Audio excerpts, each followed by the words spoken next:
The Kerala story 2 सिर्फ एक कहानी नहीं दिखाती बल्कि पूरे समाज से एक असहज सवाल पूछती है और आज हम उसी सवाल के पीछे छुपी इस कहानी को समझने की कोशिश करेंगे। तो आइए दोस्तों, द केरला स्टोरी 2 मूवी को एक्सप्लेन करते हैं और जानते हैं इसकी पूरी कहानी। वीडियो अगर अच्छा लगे तो वीडियो को लाइक करके चैनल को सब्सक्राइब जरूर कीजिएगा ताकि आपको इसी तरह के लेटेस्ट और फ्रेश कंटेंट मिलते रहे। तो फिल्म की शुरुआत में हमें उन 3 लड़कियों के बारे में बताया जाता है जिनके ऊपर जुल्म हुए हैं। उन 3 लड़कियों में से एक लड़की ने खुद का मुंडन किया और फिर एक कमरे में फांसी लगा ली जहां उसने बहुत सारे नोट्स और लेटर छोड़े हुए थे। दूसरी लड़की को कुछ लोगों ने जंगल में दफना दिया था, लेकिन उन लोगों के बारे में भी सब कुछ पता चल गया था। तीसरी लड़की एक ऐसे घर से भागने की कोशिश करती है जहां उसके ऊपर बहुत ज्यादा जुल्म हो रहे थे। वो यहाँ एक छत से कूद जाती है बिना ये देखे कि इस छत की ऊंचाई कितनी है। तो इस तरह से इन तीनों लड़कियों के ऊपर अत्याचार हुए हैं, लेकिन ये अत्याचार जो है वो अचानक से तो नहीं हुआ। इन तीनों लड़कियों को फंसाया गया था और अब कहानी जो है वो फ्लैशबैक में चली जाती है। तो सबसे पहले हमें पहली लड़की के बारे में बताया जाता है जो कि केरल के कोच्चि में रहती है।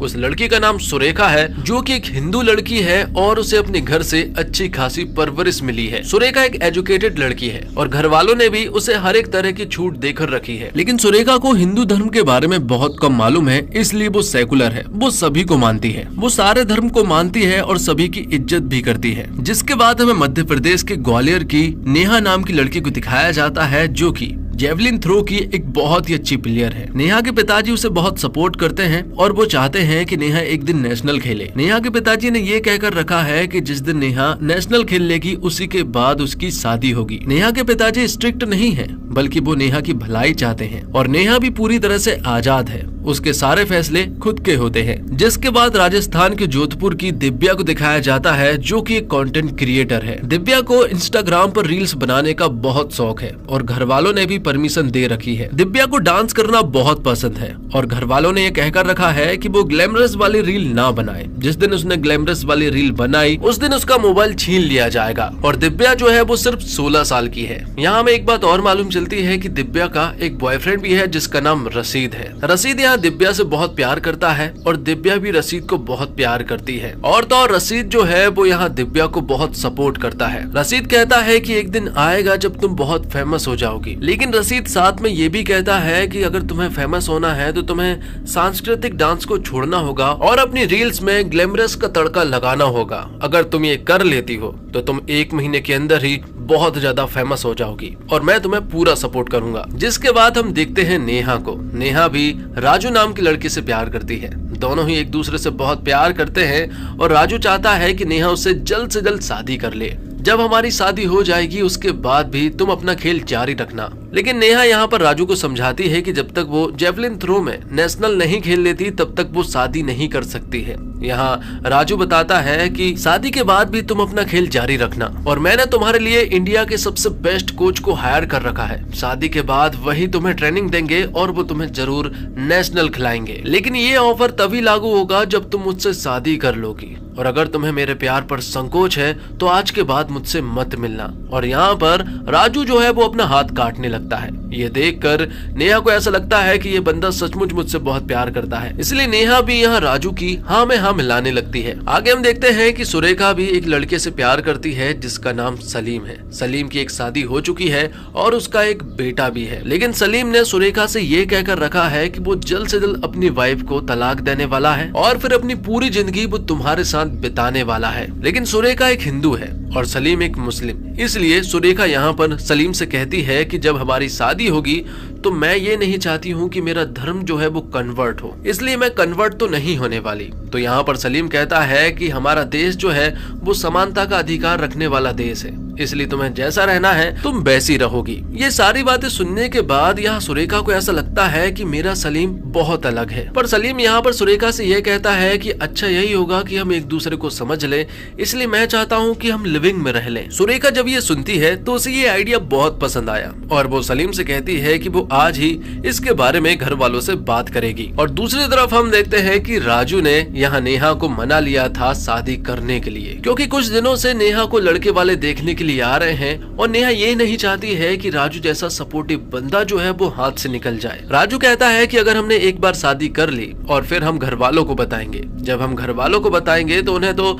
ना चाहते हुए भी एक्सेप्ट करना ही पड़ेगा। तो यहाँ राजू और नेहा जो है वो एक मंदिर में शादी कर लेते हैं, जिसके बाद हम देखते हैं सुरेखा को, जो कि अपने घर वालों को बताती है कि वो लिविंग में रहने वाली है और वो जिस बंदे से प्यार करती है उसका नाम सलीम है। घर वाले यहाँ सुरेखा को समझाने की काफी कोशिश करती है कि ये सब कुछ हमारे धर्म में नहीं होता है, लेकिन सुरेखा कहती है कि हम एजुकेटेड लोग हैं, हम इन सब में नहीं मानते हैं। और रही बात सलीम की, तो सलीम बहुत अलग है। सुरेखा के पिता यहाँ सुरेखा से कहते हैं कि एक दिन वो भी आएगा जब तुम्हारा सलीम जो है वो तुमसे धर्म चेंज करने के लिए कहेगा, लेकिन सुरेखा कहती है कि मैंने सलीम से साफ कहकर रखा है कि वो कन्वर्ट नहीं होगी। तो सुरेखा के पिता यहाँ सुरेखा से कहते हैं कि जब तुम्हारे बच्चे होंगे तो वो किस धर्म को फॉलो करेंगे।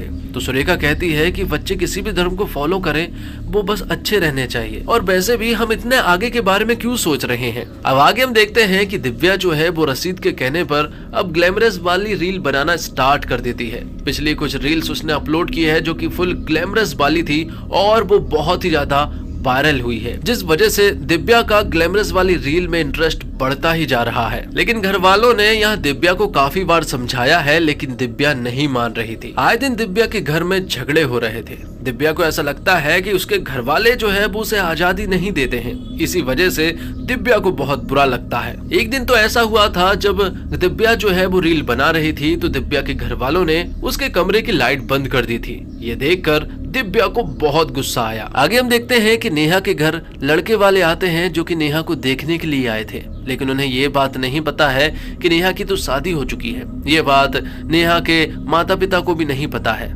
लेकिन यहाँ नेहा ने अपने घर वालों को बता दिया था कि उसने शादी कर ली है। ये सुनकर नेहा के घर वालों को बहुत बुरा लगता है और अब वो नेहा से कहते हैं कि अब वो इस घर में नहीं रह सकती, उसे हमारे घर से जाना पड़ेगा। दूसरी तरफ हम देखते हैं सुरेखा को, जो कि आज सलीम के साथ लिविंग में रहने वाली थी। वो आखिरी बार अपने घर वालों से मिल रही थी। सुरेखा के पिता यहाँ उसे समझाते हैं कि बेटा जो भी चीज तुम कर रही हो वो बहुत सोच समझ कर करना, और कभी अगर हमारी जरूरत पड़े तो हमसे जरूर बताना। वहाँ दिव्या रसीद से मिलती है और दिव्या रसीद को बताती है कि घर वाले उसके ऊपर बहुत जुल्म कर रहे हैं, रील नहीं बनाने दे रहे हैं। तो रसीद कहता है कि तू भाग चल, तू मेरे साथ चलेगी तो मैं तुझे पूरी आजादी दूंगा, तुझे पूरा सपोर्ट करूंगा और तू वो हर एक तरह की रील बना पाएगी जो तू बनाना चाहती है, और फिर एक दिन तू बहुत ज्यादा फेमस हो जाएगी। ये सारी बातें सुनने के बाद यहाँ दिव्या को ऐसा लगा कि रसीद बिल्कुल सही कह रहा है। घर वाले तो उसे नहीं समझेंगे, लेकिन रसीद उसे समझ रहा था, इसलिए दिव्या जो है वो रसीद के साथ भाग जाती है,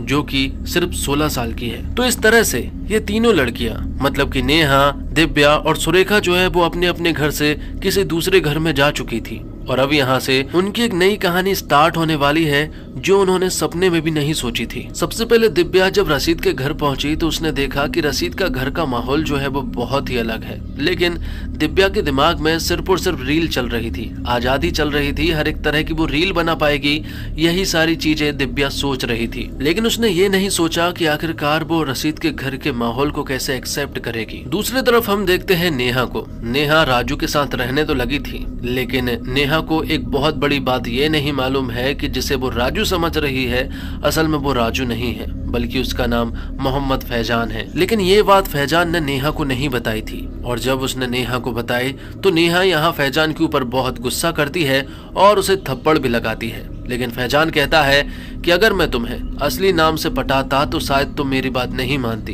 क्योंकि मैं तुमसे बहुत प्यार करता हूँ और मेरे पास कोई और रास्ता नहीं था, इसलिए मुझे ये रास्ता चुनना पड़ा। नेहा आखिरी तक कहती है कि तुमने मुझे धोखा दिया है, लेकिन फैजान कहता है कि अब तुम्हारे पास कोई और रास्ता नहीं है, इसलिए तुम्हें मेरे साथ जीना ही पड़ेगा। और यहाँ दिव्या घर आते ही कमरे में जाकर रील बनाना स्टार्ट करती है, लेकिन रसीद के घर पर बहुत सारे लोग रहते हैं जिन्हें दिव्या के बारे में मालूम चलता है कि वो रील बनाती है, इसलिए यहाँ रसीद के घर वाले रसीद से मना करते हैं कि वो दिव्या से मना करे कि वो ये सब कुछ ना करे। लेकिन फिलहाल तो यहाँ रसीद दिव्या से कुछ नहीं कहता, क्योंकि दिव्या को फिलहाल कन्वर्ट भी कराना है, और जब वो कन्वर्ट हो जाएगी उसके बाद वो उसे अपने इशारों पर नचा सकते हैं। आगे हम देखते हैं सलीम और सुरेखा को। दोनों ही एक ही घर में रहने लगते हैं लिविंग में। शुरुआत में तो सुरेखा और सलीम बहुत ही अच्छे से रह रहे थे, लेकिन सुरेखा को सलीम के बारे में कुछ भी नहीं मालूम है। सलीम क्या करता है, किन लोगों के साथ काम करता है, सुरेखा को इन सब के बारे में कुछ भी खबर नहीं है। दूसरी तरफ हम देखते हैं कि नेहा के ऊपर अब जुल्म होना स्टार्ट हो चुके थे। नेहा जब भी फैजान को धोखेबाज कहती तो फैजान नेहा को बुरी तरह से पीटता और कहता कि अब तुम्हारे पास कोई ऑप्शन नहीं है। अब अगर तुम अपने घर जाकर बताओगी कि तुमने एक मुस्लिम लड़के से शादी की है तो तुम्हारे घर वाले तुम्हें कभी भी एक्सेप्ट नहीं करने वाले। यहाँ हमें फैजान की एक बात और मालूम चलती है कि नेहा से शादी करने के फैजान को 4 से 5 लाख रुपए मिले हैं। दरअसल में ये सारे काम जो है वो एक मौलवी कराता है। मौलवी की एक बहुत बड़ी टीम है जिसमें फैजान भी है, और मौलवी ने फैजान से ये भी कहकर रखा है कि वो जितनी हिंदू लड़कियों को लेकर आएगा उसे उतने ज्यादा पैसे मिलेंगे। अब यहाँ दिव्या नोटिस करती है कि रसीद और रसीद के घर वाले रील नहीं बनाने दे रहे हैं, तो वो रसीद से कहती है कि आप लोग मुझे रील क्यों नहीं बनाने देते हैं। तो रसीद कहता है कि तुझे कन्वर्ट होना पड़ेगा, जब तू कन्वर्ट हो जाएगी ना तो तुझे वो हर एक आजादी मिलेगी, तू हर एक तरह की रील बना पाएगी। दिव्या ने ये सारी बातें सुनी तो उसे ऐसा लगा कि शायद उसे कन्वर्ट हो जाना चाहिए। तब वो रसीद की बात मान लेती है और कन्वर्ट हो जाती है, और वहाँ नेहा के पास भी कोई और रास्ता नहीं था, इस वजह से उसे भी कन्वर्ट होना पड़ा। लेकिन अब दिव्या के घर वालों को दिव्या के बारे में मालूम चल चुका था कि वो कहाँ पर है और किन लोगों के साथ है, इसलिए दिव्या के घर वाले जो है वो रसीद के खिलाफ केस करते हैं और वो लोग यहाँ पर पॉक्सो का केस डालते हैं, क्योंकि दिव्या जो है वो सिर्फ 16 साल की है और वो एक माइनर लड़की है। लेकिन रसीद और उसके कुछ लोगों ने यहाँ दिव्या के कुछ ऐसे डॉक्यूमेंट्स बनवा लिए थे जिनमें दिव्या जो है वो 18 साल की थी। लेकिन दिव्या के घर वालों के पास तो दिव्या के बर्थ सर्टिफिकेट और सारे डॉक्यूमेंट्स है जिनमें दिव्या जो है वो 16 साल की है। लेकिन यहाँ पुलिस वाले जो है वो दिव्या के पेरेंट्स की बात नहीं मानते हैं। आगे हम देखते हैं कि नेहा जो है वो कन्वर्ट हो चुकी थी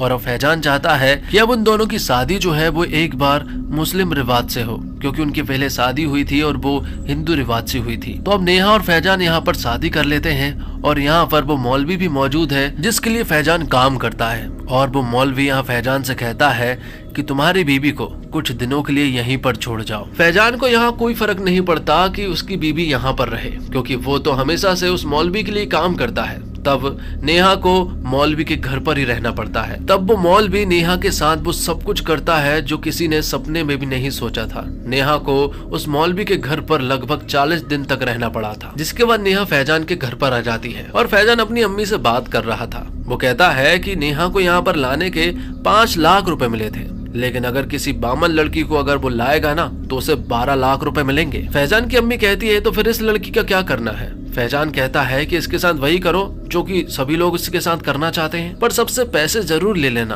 तो नेहा फैजान के घर पर आ जरूर चुकी थी, लेकिन उसकी हालत जो है वो अब बद से बदतर होने वाली थी, क्योंकि हर रोज यहाँ कुछ लोग आते हैं जो कि हर रोज नेहा के साथ गंदी हरकतें कर जाते हैं। नेहा अब धीरे धीरे टूटने लगी थी, वो इन सारे चीजों को बर्दाश्त नहीं कर पा रही थी। नेहा ने आज तक शादी को लेकर जितने भी डिसीजन लिए थे उन सारे डिसीजन पर नेहा को धिक्कार है, और तो और उसे हर एक चीज से चिढ़ होने लगी थी। रही बात फैजान की, तो फैजान तो यहाँ नेहा को सिर्फ और सिर्फ बुरी तरह से पीटा करता है। आगे हम देखते हैं कि दिव्या जो है वो कन्वर्ट हो चुकी थी और साथ ही दिव्या जो है वो प्रेग्नेंट भी है, और अब दिव्या को ऐसा लगा कि कन्वर्ट होने के बाद अब उसे सारी आजादी मिल जाएगी, इसलिए वो कमरे में चुपचाप रील्स बना रही थी। लेकिन थोड़ी देर के बाद यहाँ पर रसीद आ जाता है और वो उसके मोबाइल को बंद कर देता है। वो कहता है कि आज के बाद तुम ये नाच गाना नहीं करोगी, क्योंकि नाच गाना करना हमारे उसमें हराम है। ये सारी बातें सुनने के बाद दिव्या कहती है कि तुमने मुझसे कहा था कि कन्वर्ट होने के बाद मुझे पूरी आजादी मिल जाएगी,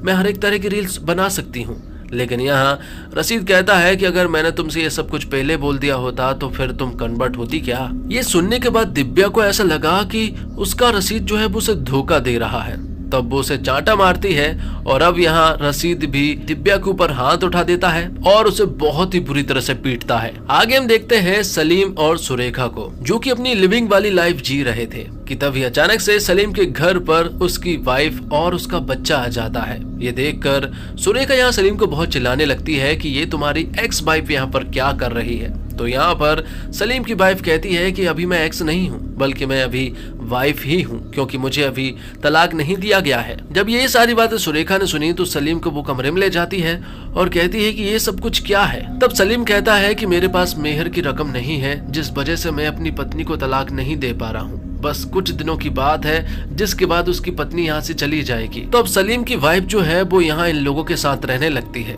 कुछ महीने बीत जाते हैं और अब उनके घर का माहौल जो है वो धीरे धीरे बदलने लगा था। ये सारी चीजें सुरेखा नोटिस कर पा रही थी। अब एक दिन सलीम सुरेखा के पास आया और उसने उससे कहा कि अगर तुम्हें हमारे साथ रहना है तो तुम्हें कन्वर्ट होना पड़ेगा। सुरेखा कहती है कि मैंने पहले भी कहा था और मैं अब भी कह रही हूँ कि मैं कन्वर्ट नहीं होंगी। सलीम को अब धीरे धीरे सुरेखा पे गुस्सा आने लगा था। वो कहता है कन्वर्ट तो तुम्हें होना पड़ेगा, वरना तुम इस घर से बाहर नहीं निकल पाओगी। सुरेखा कहती है कि वो आदमी कहाँ गया जो कि सेकुलर को मानता था, समानता के अधिकार की बात किया करता था। सलीम कहता है कि वो आदमी तो कब का पीछा रह गया, अब तो ये एक नया सलीम है जो कि इस पूरे देश को एक इस्लामिक देश बनाना चाहता है। और अब सलीम सुरेखा से उसकी पूरी आजादी छीन लेता है और उसे एक कमरे में बंद कर देता है। तो अब इसी तरह से कुछ महीने बीत जाते हैं और वहाँ हम देखते हैं कि दिव्या जो है वो एक बच्चे को जन्म देती है और उसके जन्म देते ही रशीद ने अपने घर एक नई बीवी को लेकर आ गया था। जिसके बाद तो रशीद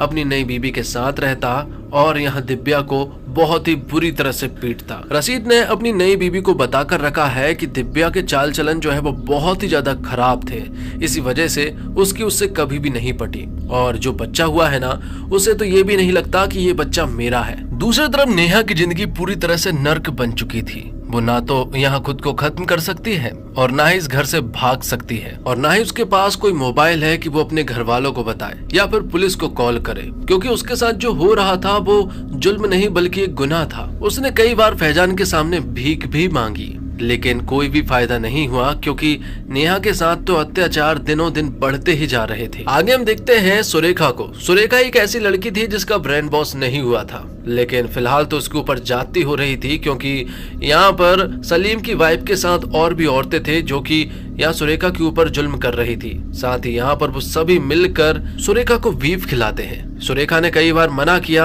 और वो उन्हें रोकने की कोशिश भी करती है, लेकिन यहाँ इन लोगों ने सुरेखा के साथ जाती की और हाथ पैर पकड़कर जबरदस्ती उसके मुंह में बीफ खिला दिया। दूसरी तरफ दिव्या के घर वाले बहुत ज्यादा परेशान हैं, क्योंकि कोई भी उन्हें सपोर्ट नहीं कर रहा है। इसलिए वो अपने ही लोगों से बात करते हैं और उन्हें समझाते हैं कि अगर हम सभी लोग एक नहीं होंगे तो ये लोग इसी तरह से हमारी बहनों बेटियों के साथ इसी तरह से अत्याचार करते रहेंगे। आज जब उनके साथ कुछ होता है तो वो सभी लोग इकट्ठे हो जाते हैं और अपनी बात मनवा लेते हैं, लेकिन आज जब हमारे साथ हो रहा है तो हम एक नहीं हो पा रहे हैं और वो इसी चीज का फायदा उठाते हैं, क्योंकि हम एक नहीं हैं। मैं चाहता हूं कि आप सभी लोग हमारे साथ चलकर पुलिस स्टेशन चले, तभी वो हमारी बात मान सकते हैं। लेकिन दिव्या के घर वालों के सपोर्ट में अभी भी कुछ लोग ही आए थे। अब दिव्या जो है वो रशीद की न्यू वाइफ से बात करती है। यहाँ दिव्या को मालूम चलता है कि वो भी पहले एक हिंदू लड़की थी और उसे भी कन्वर्ट किया गया है। तो दिव्या उसे समझाती है और कहती है कि जितना जल्दी हो सके वो यहाँ से भाग जाए, वरना उसकी जिंदगी यहीं तबाह हो जाएगी।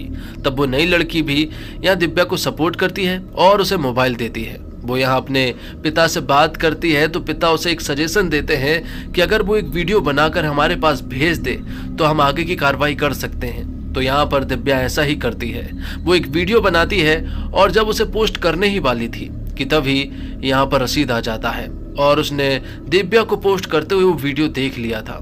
तब वो दिव्या को बुरी तरह से मारता है। रशीद ने यहाँ दिव्या को इतने बुरे तरीके से मारा था कि दिव्या की यहाँ जान चली गई थी। दूसरी तरफ नेहा के ऊपर अत्याचार तो हो रहे थे, लेकिन एक दिन नेहा को मौका मिला यहाँ से भागने का, क्योंकि एक दिन दरवाजा जो है वो खुला रह गया था और अब ये मौका जो है वो नेहा नहीं छोड़ सकती। नेहा छत वाले कमरे में रहती थी, वहां से वो चुपचाप बाहर निकली और वो छत से ही कूद गई। उसने ऊंचाई भी नहीं देखी कि कितनी थी, बस उसे तो यहाँ से भागना था। दूसरी तरफ सुरेखा के ऊपर भी अब अत्याचार बढ़ने लगे थे। वो एक ही कमरे में थी जहाँ पर उसे कोई भी आजादी नहीं मिल रही थी और तो और उसे बुरी तरह से पीटा जा रहा था। सुरेखा समझ गई थी कि वो यहाँ से नहीं निकल सकती, इसलिए उसने भी डिसाइड कर लिया है कि वो खुद को खत्म कर लेगी। लेकिन उससे पहले वो एक बहुत अच्छा लेटर लिखती है जहां उसने अपनी माँ के बारे में लिखा था और बताया था कि उसने जो सारे डिसीजन लिए थे वो बहुत गलत थे। घर वालों की बात ना मानकर उसने बहुत बड़ी गलती की है। साथ ही उसने ये भी लिखा था कि जब उसकी लाश मिलेगी ना तो उसका अंतिम संस्कार हिंदू रीति रिवाज के तहत ही किया जाए और अगली बार जब वो जन्म लेगी ना तो वो एक बार फिर से हिंदू धर्म में ही जन्म लेना चाहेगी। जिसके बाद सुरेखा अपने सारे बाल काटती है और अपने आप को फांसी के फंदे पर लटका लेती है। दूसरी तरफ हम देखते हैं कि रशीद ने दिव्या को तो मार दिया था, लेकिन अब उसकी डेड बॉडी को दफनाना था, ठिकाने लगाना था। लेकिन अगर उसकी बॉडी को इस तरह से लेकर गए तो वो लोग पकड़े जा सकते थे। इसलिए रशीद ने एक प्लान बनाया। उसने यहाँ पर दिव्या के सारे हाथ पैर काट दिए और फिर रशीद की पूरी फैमिली जो है वो उन्हें जंगल में ले जाती है और उसे एक जगह पर दफना देते हैं। लेकिन रशीद और उसकी फैमिली वाले जो है वो पकड़े गए थे, क्योंकि सुबह सुबह एक आदमी जो है वो जॉगिंग के लिए गया था और उसने यही सब कुछ देख लिया था। वहाँ नेहा उस जगह से निकलकर तुरंत ही पुलिस स्टेशन गई और पुलिस स्टेशन में उसने ये सारी बातें बताई। आज तक उसके साथ जो कुछ भी अत्याचार हुए, जुल्म हुए, वो सब कुछ उसने पुलिस वालों को बता दिया। तो अब पुलिस वालों ने भी एक्शन लेना स्टार्ट किया। दिव्या के घर वालों को भी दिव्या के बारे में मालूम चल गया था कि अब वो इस दुनिया में नहीं रही। जब ये बातें फैलने लगी तो अब सभी लोग एक होने लगे और अब सभी लोगों को इनके गिरोह के बारे में भी मालूम चल गया था। तब बारी बारी से हर एक इंसान को पकड़ा जाता है, लॉकअप में डाला जाता है और उनकी जमकर पिटाई की जाती है। जितने भी लोग इन सभी मामलों में मिले हुए थे, इन सभी लोगों की बहुत ही गंदी पिटाई की जाती है, जिनमें दिव्या और सुरेखा तो नहीं बच पाई थी, लेकिन नेहा बच गई थी और नेहा के घर वालों ने उसे एक्सेप्ट भी कर लिया था। और फिर फिल्म के आखिर में हमें कुछ सच्चाई बताई जाती है। जुलाई 2025 में पुलिस ने रिलीजियस कन्वर्जन गिरोह के कथित सरगना जलालुद्दीन उर्फ जहांगीर बाबा को गिरफ्तार किया। उस पर कई जिलों में जबरन धर्मांतरण सिंडिकेट चलाने और योजनाबद्ध तरीके से अनगिनत युवतियों को अपने जाल में फंसाने का आरोप है। आगे बताया जाता है इस्लामिक दावा सेंटर के संस्थापक मोहम्मद उमर गौतम, जिसने 1000 से अधिक लोगों का जबरन धर्मांतरण कराया। कोर्ट ने उसे सितंबर 2024 में दोषी ठहराते हुए आजीवन कारावास की सजा सुनाई। अब आगे कोलकाता आगरा धर्मांतरण कॉरिडोर के संस्थापक शेखर रॉय और उसामा खान को जुलाई 2025 में गिरफ्तार किया गया।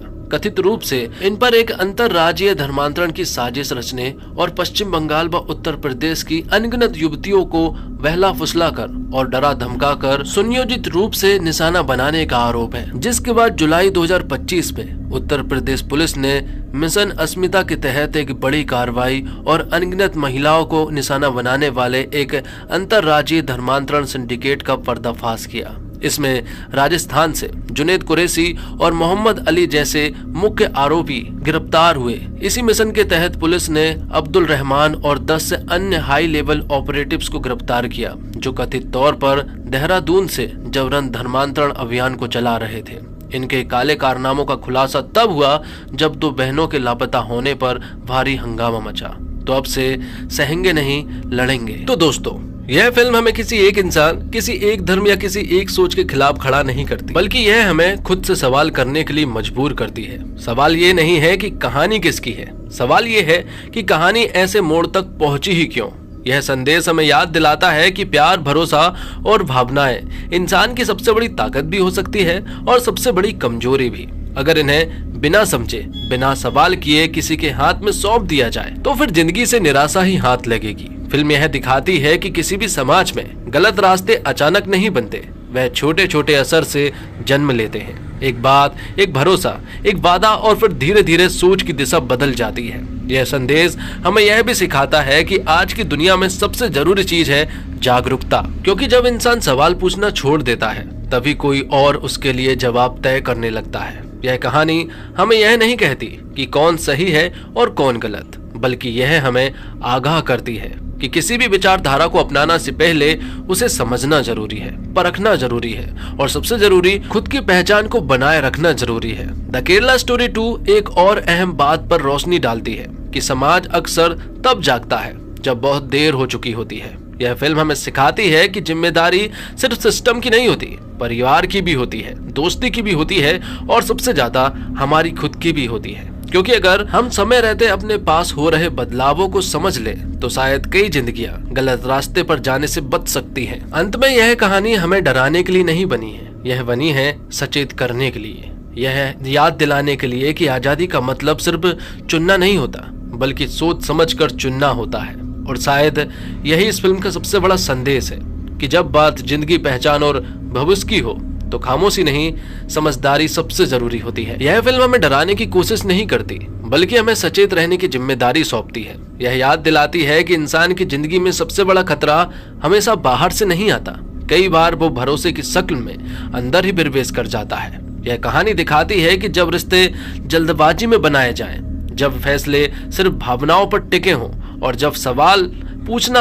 असुविधाजनक समझ लिया जाए तो नतीजे सिर्फ एक व्यक्ति तक सीमित नहीं रहते। यह संदेश हमें बताता है कि किसी भी समाज की सबसे बड़ी ताकत उसकी जागरूक सोच होती है और सबसे बड़ी कमजोरी आंख बंद करके भरोसा करना। फिल्म हमें ये भी समझाती है कि पहचान सिर्फ नाम या विश्वास से नहीं बनती, वो बनती है तर्क से, समझ से और आत्मसम्मान से। और जब कोई व्यक्ति अपनी पहचान खो देता है तो वह सिर्फ खुद से नहीं, अपने परिवार और अपने अतीत और अपने भविष्य से भी कटने लगता है। द केरला स्टोरी 2 हमें यह भी सिखाती है कि किसी भी बड़े सामाजिक बदलाव की शुरुआत छोटे व्यक्तिगत फैसले से होती है। इसलिए जरूरी है कि हम अपने आसपास बदलती सोच, बदलते व्यवहार और बदलते रिश्तों को समय रहते समझें। यह कहानी किसी एक दिशा की ओर इशारा नहीं करती, बल्कि हमें सतर्क रहने का संदेश देती है, क्योंकि आज की दुनिया में सबसे कीमती चीज न ताकत है, न सत्ता है, बल्कि समझदारी है। अंत में यह फिल्म हमें यह नहीं कहती कि क्या मानना चाहिए, यह बस इतना कहती है कि जो भी मानो